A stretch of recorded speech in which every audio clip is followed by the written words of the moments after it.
Sí. Colegas, me gustaría presentarles a María de Jesús Peters y su esposo, el periodista Juan de Dios García. María de Jesús, Juan, muchísimas gracias por estar con nosotros. No, gracias a ti, Lai, muy agradecida de compartir nuestra experiencia con los compañeros de Ecuador y ojalá ahí les sirva de algo pues nuestros testimonios, Lai. Hola, ¿qué tal? Les saluda Juan de Dios García Davis igualmente. Esperamos que les sirva nuestro testimonio, nuestra situación. La verdad que en lo personal creo que van a ser testimonios bastante impactantes y por toda la situación que hemos vivido.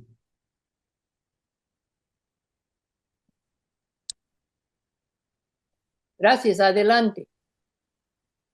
Sí, pues mira, Lai, como tú misma lo dijiste, nosotros empezamos en el tema del periodismo ya hace un buen tiempo y nos enfocamos en lo que fue primero el tema migrante, que nos dimos cuenta que no había derechos humanos, se violentaban los derechos de los migrantes y empezamos a tocar mucho ese tema, un tema que a la sociedad tampoco le gustaba, pero tampoco la entendía, ¿no? O sea, necesitamos dar a conocer lo que la migración estaba pasando, una migración de hace ya muchos años, ¿no? De siempre, ¿no? Entonces, empezamos a ver una violencia muy fuerte que había en contra de ellos y entonces pues empezamos a hacer denuncias, a hacer testimonios, a darle a conocer a la sociedad por qué había una migración, cuál era la causa, ¿no? Y pues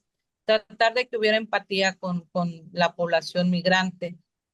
Y bueno, hicimos a paralelo al periodismo, Juan de Dios hacía activismo también, ¿no? Empezó a hacer un activismo con los migrantes, y pues se llamó la atención, ¿no? Empezamos a visibilizar toda esa situación de violencia, de muerte, de acoso de las autoridades, de la policía, discriminación, abusos.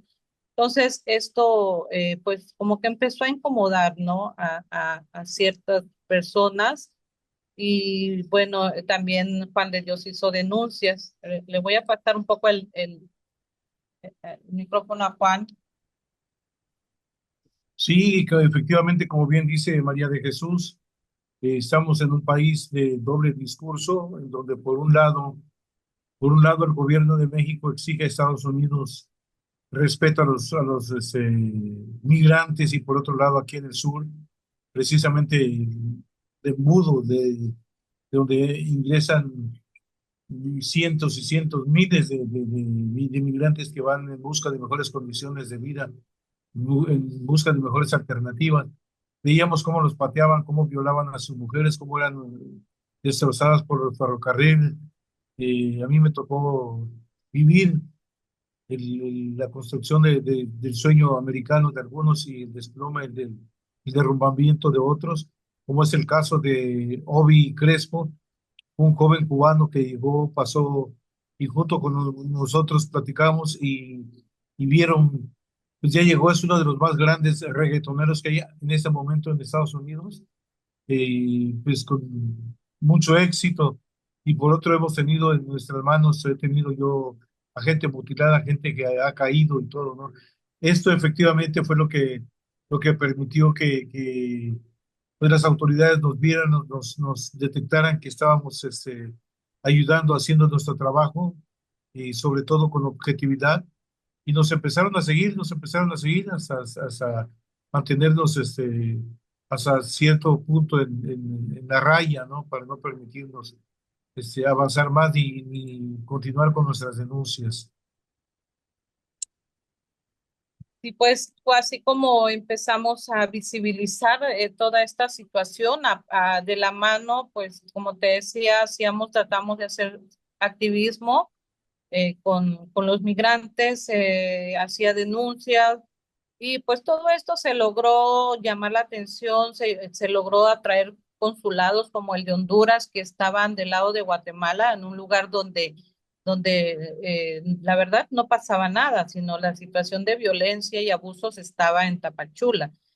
También se logró, creo que en esa época recuerdo que estaba la Comisión Nacional de Derechos Humanos, pero no había una visitaduría que estuviera enfocada al tema migrante. Entonces se logró con las publicaciones que se llegara a Tapachula la quinta visitaduría de derechos humanos y también pues se logró visibilizar a través de corresponsalías. Yo estuve como corresponsal del el Heraldo de Honduras, entonces logramos visibilizar en Guatemala todos los abusos que realmente se cometían también con niños. Aquí había una explotación de niños, que hubo una época en que los detenían y los metían a la cárcel sin pruebas, los acusaban de que como los explotaban, ellos eran explotados laboralmente, les llamaban los niños canguros porque en una cajita ahí vendían chicles, cigarros y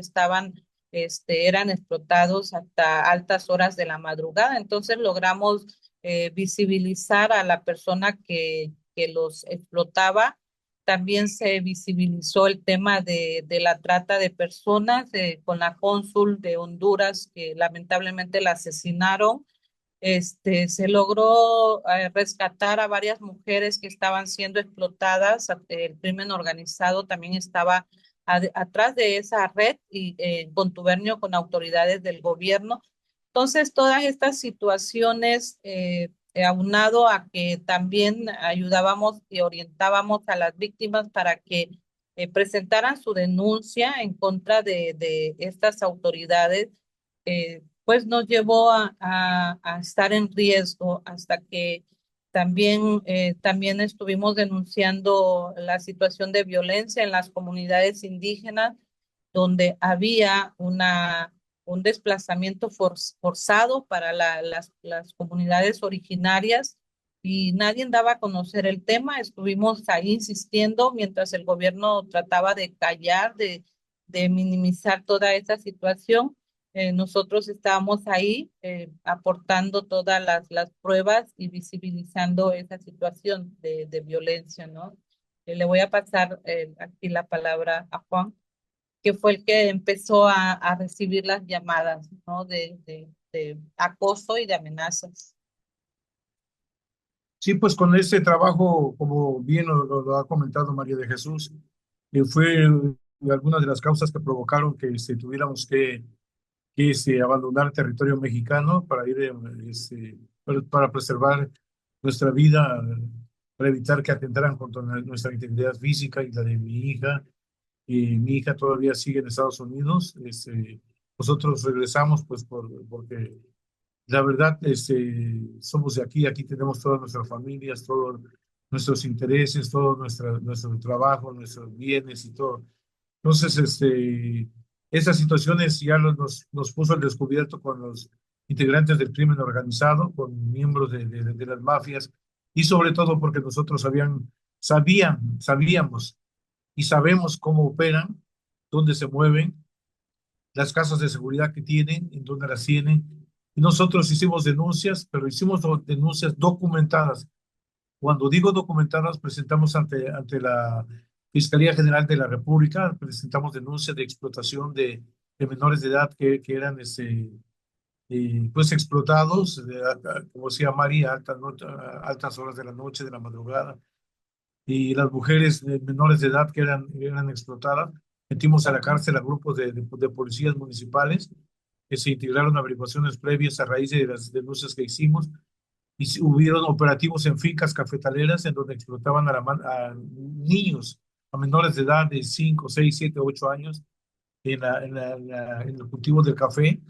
Hubieron operativos muy fuertes que tuvieron que desencadenar en detenciones y en deportaciones de los menores para evitar que los siguieran explotando.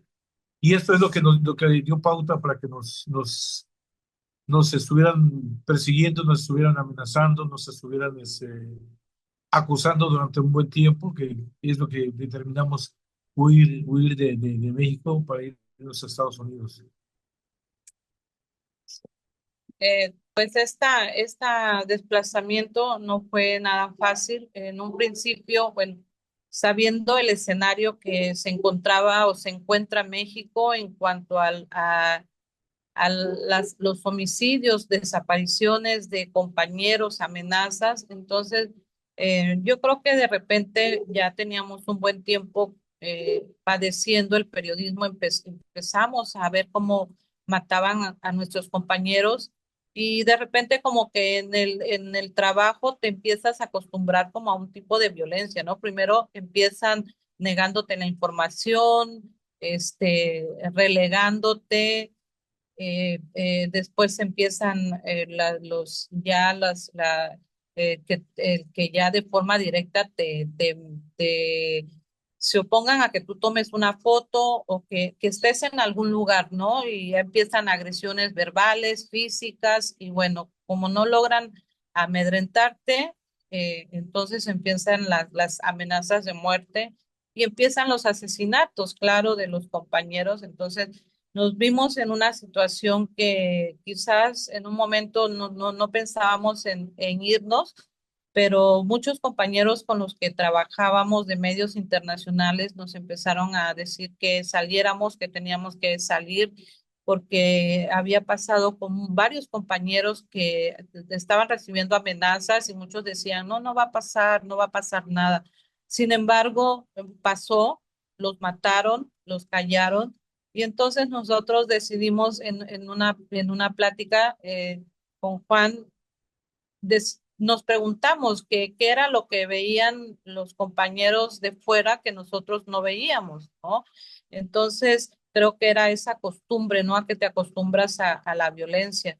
Entonces, decidimos salir, decidimos preservar nuestras vidas, decidimos huir, pero un mecanismo del cual se habla y un mecanismo de disque protección al periodista, este, nos negamos. La primera vez no pasó nada, la primera vez que denunciamos no pasó nada, o sea, te dicen que te van a proteger, la verdad es que nunca te protegen.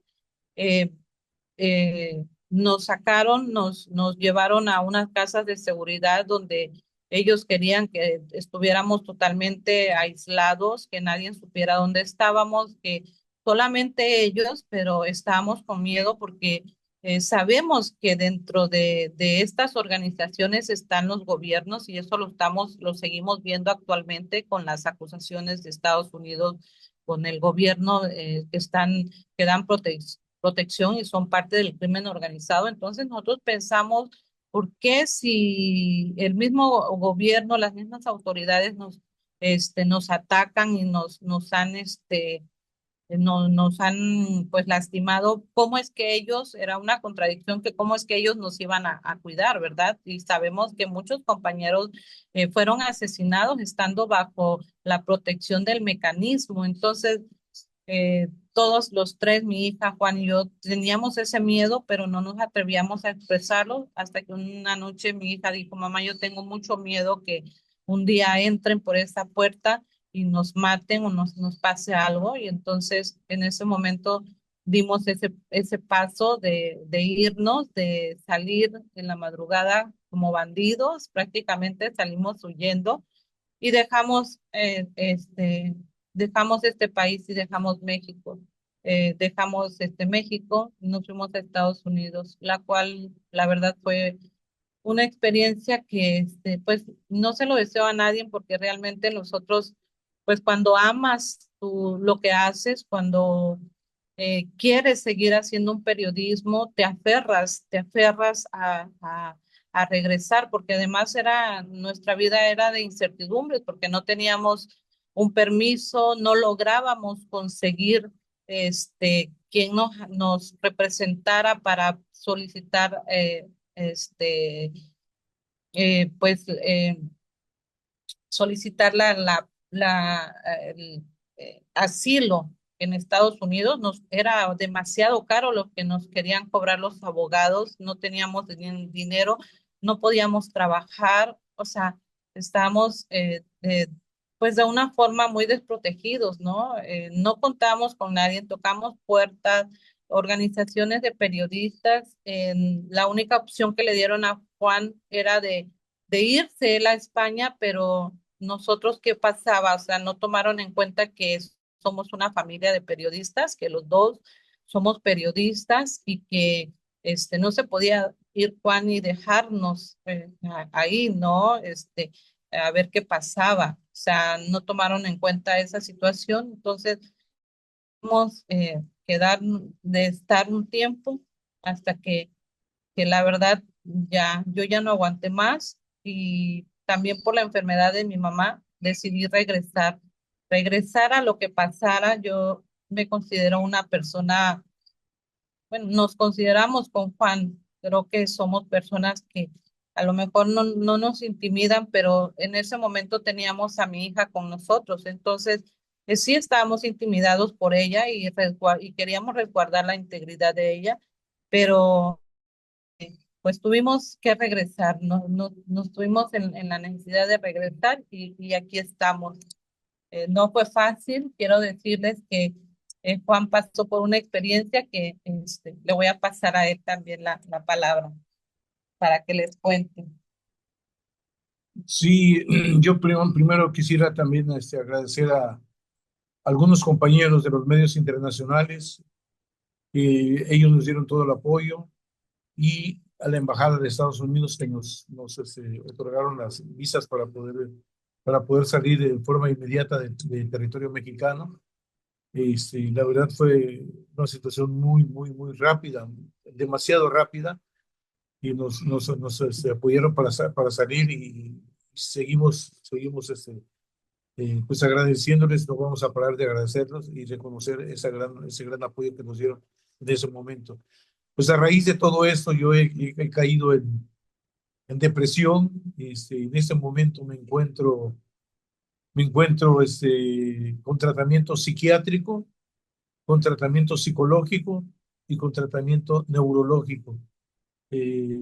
Todos los días me levanto y tomo Tapsin, y es algo que se llama Ciropran, y para mantenerme tranquilo, todo, para mantenerme sereno, y otros medicamentos que no son tanto así de control mental, pero que sí los estoy consumiendo por la situación que caí en una depresión. Fui internado en 9 ocasiones al hospital, al Ciudad Salud de Tapachula. Estuve internado, tuve hemorragia gástrica, y bueno, estuve a punto de fallecer y todo. Y posteriormente a esta situación siguieron las llamadas, siguieron. Entonces no podía yo recuperarme, siguieron llamándonos, siguieron amenazándonos. Ya no teníamos en quién confiar y en nada, y la verdad que por eso les decimos que si ustedes tienen o enfrentan algún problema o viven alguna situación, es invitarlos a que se unan, a que estén unidos, porque aquí en México, desgraciadamente, nos unimos, seguimos eh, divididos. Hablo en términos generales, hablo como sociedad periodística, como gremio periodístico, y eso es lo que nos hace más vulnerables, ¿no? Entonces, es importante eso, porque lo que se vive en un desplazamiento forzado, en un exilio, es muy triste. A mí me tocó ir a las iglesias cristianas, a las iglesias católicas, ir a pedir comida, ir a pedir zapatos, ropa, ir a pedir medicinas para poder enfrentar allá nuestra estancia. Y lo digo no en forma despectiva, ni hiriente, ni de ninguna otra manera que se pueda interpretar de mala forma, pero estábamos ahí con los compañeros morenos, con los compañeros drogadictos, con los compañeros farmacodependientes, haciendo colas para que nos regalaran alimentos. Y era triste, pues nuestra situación, porque no Qué teníamos. fuerte lo que estoy escuchando. Decía mi amor. Sí, mi clase de seguridad, ajá. Pues, Sí,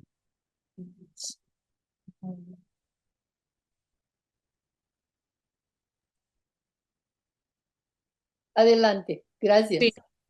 Sí, entonces, pues, Lai, tú sabes que una situación de desplazamiento no es fácil, tampoco es fácil tomar una decisión de dejar todo e irte, cerrar las puertas de tu casa, abandonar tu trabajo, o sea, sobre todo cuando sabes que es algo que nos caracteriza a los periodistas. Nos aferramos a seguir activos en el periodismo y bueno, a pesar de toda esta situación que hemos pasado, eh, tenemos la esperanza y estamos haciendo otra vez periodismo, estamos iniciando a hacer periodismo, estamos tomando precauciones, estamos haciendo un periodismo, tuvimos la oportunidad de pensar cómo volver a hacer nuestro periodismo, cómo empezar a trabajar sin ponernos en riesgo. Bueno, actualmente estamos haciendo trabajo en las comunidades indígenas, estamos haciendo otro tipo de periodismo que también es muy importante, visibilizar algunos temas. Seguimos tocando el tema migrante porque no podemos dejarlo porque es una situación que pasa aquí en esta ciudad, pero lo estamos haciendo de otra forma de no exponernos, la verdad, aunque pues ya somos personas grandes, eh, no podemos seguir trabajando de la misma forma en que lo hacíamos antes, pero creemos que igual el periodismo que las historias que estamos contando son igual de importantes que las denuncias que se hacen, ¿no? Porque todavía seguimos, México todavía sigue bajo el poder de los grupos del crimen organizado y creo que muchos países actualmente de Centroamérica, Sudamérica están pasando por una situación o están iniciando por una situación la cual nosotros todavía no podemos salir. Hay muchas comunidades, sobre todo, que están bajo el yugo de estos criminales. Hay ciudades enteras que también están bajo el yugo. ¿Por qué? Porque nuestras propias autoridades están coludidos y entonces nos tienen sometidos, ¿no? Y de alguna forma han logrado callarnos. Si no te matan, te callan por el miedo. Hay compañeros periodistas que aquí en Chiapas han sido amenazados, han sido levantados y pues bueno, tenemos miedo, pero muchos seguimos en en esta hermosa profesión, en este hermoso trabajo que aunque no nos da riquezas, pero sí nos da muchas satisfacciones de tratar de hacer algo por nuestros hermanos indígenas, por nuestros hermanos migrantes, por la sociedad que muchas veces no nos entiende y no sabe que cuando matan a un periodista, como dice en el documental, se mata la verdad. Y esto, pues, yo creo que no se puede permitir. Aquí, al menos aquí en México, nos preocupa un poco la situación que hoy en día estamos viendo a muchos jóvenes que realmente no son periodistas, se les llama, no sé, youtuber o se les llama influencer, o sea, que están tratando de hacer algo según están metidos en los medios, pero realmente no veo que tengan esa voluntad de hacer realmente periodismo, ¿no? El periodismo de ir a los lugares donde está la comunicación, donde están sucediendo los hechos, ¿no? Sino que están atrás del, del, del político, atrás o sea, o están informando atrás de un escritorio, ¿no? Entonces, me preocupa un poco. La verdad me da tristeza que no se quieran manchar los pies, que no quieran ir hasta donde están las comunidades que necesitan mucho de nuestra voz o de nuestro altavoz. Y también yo entiendo que el miedo, ¿no? Yo lo entiendo porque lo hemos sentido, ese miedo que tú dices, pues no vale la pena o sí vale la pena cierta información, ¿no? Pero sí se puede de repente hacer, dar buenas noticias, se puede dar noticias que favorezcan a ciertos grupos o a ciertas personas, ¿no? Entonces, pues eso es lo que actualmente estamos haciendo, Juan y yo.